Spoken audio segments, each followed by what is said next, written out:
حساب مانگتا ہے اسی بچے کی زبان کانپتی ہے, وہی گھبراتا ہے, اسی کے چہرے کا رنگ بدلتا ہے, کیونکہ 5 روپے کا غلط کام اس نے کر لیا. اب میں پوچھتا ہوں کہ جب ہمارا بیٹا 5 روپے کا حساب دیتا ہے تو اس کی زبان کانپتی ہے, اس کا رنگ بدلتا ہے چہرے کا, تو یاد کیجئے میدان محشر میں ہمارا رب 5 روپے کا نہیں بلکہ پوری عمر کا حساب ہم سے مانگے گا, ہماری جوانی کا حساب مانگے گا, ہمارے ناشتے کا حساب مانگے گا, دوپہر کے کھانے کا حساب مانگے گا, رات کے بھوجن کا حساب مانگے گا.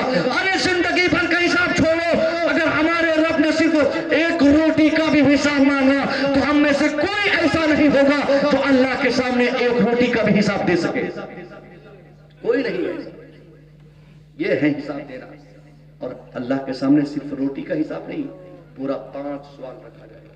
اس لیے اس کی تیاری, بھرپور تیاری آپ کریں, ایسی تیاری کریں کہ آپ کو بات دکھانا پڑے کہ اللہ یہ ہمارا تعاون تھا, یہ ہماری مدد تھی, قوم کے لیے اعانت تھی, یہ ساری چیزیں ہم نے کی ہے. آپ کام کریں گے تب نہ وہ رزلٹ پائیں گے, اور اس کا بہتر بدلہ تو دنیا میں ملے نہ ملے قیامت میں تو ملنا ہے. ایک اور فارمولہ بتاؤں, بہت امپورٹنٹ بات ہے, مفتی صاحب قبلہ پڑھ رہی ہے ہمارے حضرت. اگر آپ کسی کی مدد کرتے ہیں تو آپ یہ امید چھوڑ دیجئے کہ وہ ہم کو تھینک یو بولے گا, تب تو ثواب ملے گا. ریٹرننگ جو آپ امید بنائے رکھے ہیں کہ ہم کسی کے پیچھے کام کریں اور وہ مجھے بولے شکریہ, تھینک یو, دھنیہ واد, بہت اچھے, بہت بڑھیا, یہ کچھ نہیں. آپ کو کام کرنا ہے, تھینک یو نہیں بولوانا ہے کسی سے. آپ کام کیجئے نا صاحب ان کے پیچھے, آپ کام کیجئے. دنیا کیا آپ کو بدلا دے گی؟ یہ ایک دوسرے کی دشمنی میں یہ لوگ آپس میں 24 گھنٹہ دماغ لگاتے ہیں. اگر آپ نے ان کے پیچھے کچھ کیا بھی تو ان سے کیا توقع رکھتے ہیں؟ ریٹرننگ کی. کوئی کچھ نہیں کرتا. آپ ان کے پیچھے محنت کریں, وہ بندہ بدلہ نہیں دے گا, بدلہ دینے والا اللہ ہے. ایک بزرگ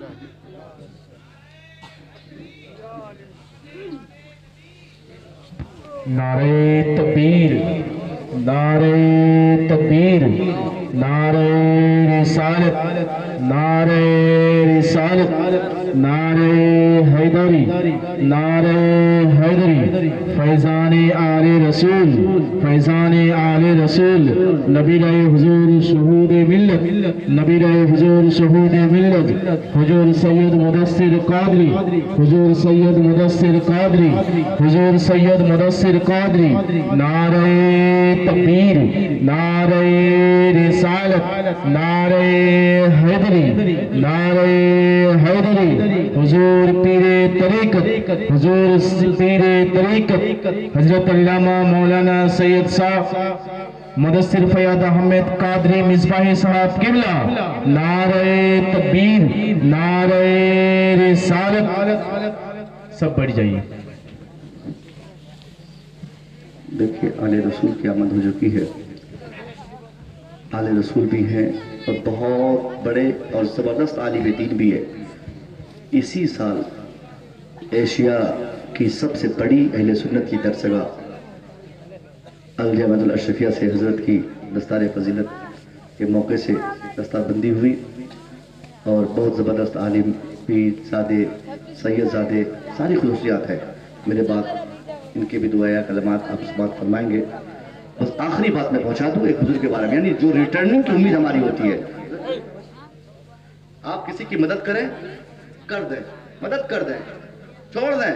اگر آپ فاؤنڈیشن والے ہیں, یہ بولیں گے کہ کیوں میں دوسرے کے پیچھے دماغ لگاؤں گا, دوسرے کے بچوں کے پیچھے کیوں محنت کروں گا, کیوں کسی کو اچھائی کا حکم دوں گا, کیوں کسی کو برائی سے روکوں گا. نہیں, اگر آپ نے یہ سوچ رکھی ہے تو آپ غلط ہے. اور اگر آپ نے کر دیا ہے اور اس نے آپ کے لیے تھینک یو بھی نہیں بولا ہے تو یہ سب سے بڑا اجر آپ کو کیا ملے گا کہ آپ نے مجھ سے کچھ لیا بھی نہیں. آپ کو حصہ صرف اللہ سے چاہیے, بدلہ اللہ سے چاہیے. آپ نے اللہ کے کسی بندے کے پیچھے دماغ لگایا, محنتیں کی, اس کا بدلہ بندہ نہیں, بندہ کا پروردگار عطا فرمائے. ایک بزرگ میں بتا رہا تھا, وہ نہانے کی حاجت ہوئی, اپنے غلام سے کہا کہ چلو پانی نکالو کنویں سے. اس نے بالٹی سے ٹاپ پہ پانی بھرا. اسی ٹاپ میں ایک کیڑا رینگتا ہوا پہنچا. اس بزرگ نے دیکھا کہ یہ بیچارہ مر جائے گا. جیسے ہم لوگ کبھی دیکھتے ہیں کسی کیڑا کو تو نکال دیتے ہیں پانی ہونی سے. مینڈک کو پریشان دیکھے الٹا ہے, اس کو بھی سیدھا کر دیتے ہیں. پریشان ہو رہا ہے, کیوں الٹ کے پاؤں ہلا رہا ہے, چلو سیدھا کر دو. اس بزرگ نے بھی اس کیڑے کو انگلی کے سہارے نکال دیا پانی سے. جب آپ نکال رہے تھے اسی کرم میں, اسی پیریڈ میں اس کیڑے نے آپ کو کاٹ لیا, تکلیف دے دی, خون نکلنے لگے.